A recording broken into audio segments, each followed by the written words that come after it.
Welcome back to Suncast and Solar Academy, presenting on topics of interest around our clean economy. I am so glad to have our guest today. Really, this is a complex topic, so we're going to break it up into three different sections. Today is going to be the 101, and we're really trying to unwrap a riddle here. And it's something that unfortunately we all face, which is interconnecting distributed generation to the grid environment. And it takes too much time and costs too much money. And so I've invited Ted Thomas on our podcast today to talk about his work and also his past work. So he's working today and in the past on solving this issue of distributed resources being, in some cases, excluded or penalized for their potential benefits to the energy customer, is what I like to call them here. Ted, welcome to the podcast. Thank you for having me. Well, you're very welcome. So I think that we're going to treat this like a little bit of a classroom environment. And I'm going to bring up some slides because it is always helpful. We're going to have the slides in the show notes below so people can access the content as well, because we want this to be sticky and people to be well informed. You'll see that it is a 101 out of 3. So this is the first session of a 3-part series. Ted and I will do a 201, and then we're going to have some very special guests in a roundtable on the 301 course. So be sure to access all 3 of these at the conclusion. We hope you'll be a fully informed counterparty in the solar space, the wind space, the hydro space, the energy storage space, the EV space, because this affects electric mobility stuff as well. So the content here is untangling the grid. And we're really trying to solve the question of why is it so expensive and time consuming to interconnect solar, wind, energy storage, and EV charging assets to the grid. As I said before, our guest today is Ted Thomas.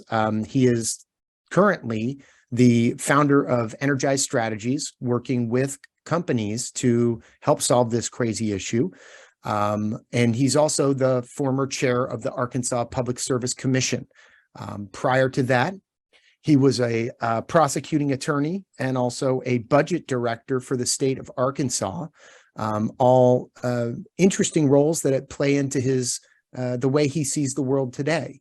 Gathering information, preparing the ideas so that they are most effective to be heard and to be understood. And I've found Ted to be an invaluable asset in understanding this incredibly complex world of energy, the United States grid system, and the roles and responsibilities.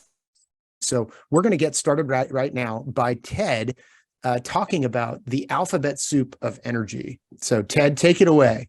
Yes. Of course, it's an acronym-rich environment. We even have acronyms that are within words. You make an acronym, and in one of the 3 letters of the acronym is itself an acronym. And we turn the acronyms into words. You get used to it after a while. It makes conversation easier among those that know about it, but among those that don't, it's very challenging because there's so much of it. First, on the top, we have the Federal Energy Regulatory Commission. The Federal Energy Regulatory Commission regulates wholesale sales of electricity and natural gas. That is their core mission. They've got some other stuff. Of course, wholesale is sale for resale. Your state utility commission, if you look from the bottom, Public Utility Commission, some call it Public Service Commission. Iowa calls it the Iowa Utilities Board. They all do the same thing. They regulate retail. That is sale to the end user. If you're using the power, it's retail. If you're taking the power and selling it to somebody else, it's wholesale. FERC regulates wholesale, and the State Utility Commission regulates retail. Independent. And just so that our listeners are clear, these state bodies are regulating the retail activity around the sales of electrons or of natural gas, and every state has one of these, and they're all, in most cases, well, I should say they are all assigned by the governor of the state into these commissioner roles at the state level. Is that correct? In about 30 to 35 states, the remaining states, they're elected. Okay, so It's they're on the mostly ballot in those appointed. states. Yes. Okay. Some are elected. Okay, so certainly a majority of the states are doing the political assignees taking those roles as commissioners. Yes. Okay, that's helpful. Thank you. Yes. Now, then the jurisdiction in each state also varies. And it varies a lot in terms of whether the state has jurisdiction over municipal utilities and over co-ops.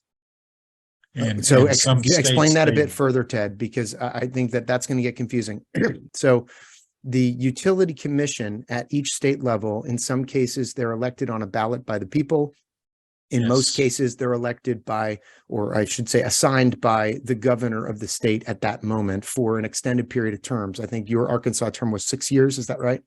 There was 4. No, 4. well, yes, 6. And I got reappointed and then left midway through my second term. Okay. Partway through, not midway. Got it. So you're saying that there are active bodies that participate in a retail sale of electrons and natural gas within a state that are not regulated by these utility commissions, and they're called municipal utilities, or they're called cooperatives. Is that right? Yes, and those are 2 separate entities. A municipal utility is basically a city-owned utility. Okay. So it's a governmental entity. Okay. And a cooperative are mostly rural. There was a program in the Roosevelt administration, which was basically a financing program to help spread electricity to rural areas. It's like broadband. It's a population density issue. The more people are tight together, when you invest in the infrastructure, there are more people to share the costs. When you get to the rural area and folks are spread apart, there's fewer people to share the costs, so the costs on an individual basis are higher. So basically, the rural cooperatives are owned by the members who are the customers and ratepayers. The city government, the municipal utility, is owned by the city. Sometimes those 2 combined are called public power. There's a public power association that represents municipals and co-ops, and some of them are very large. There's Sacramento Municipal Utility District is huge. San Antonio has a huge muni. Then, of course, a lot of them are very small.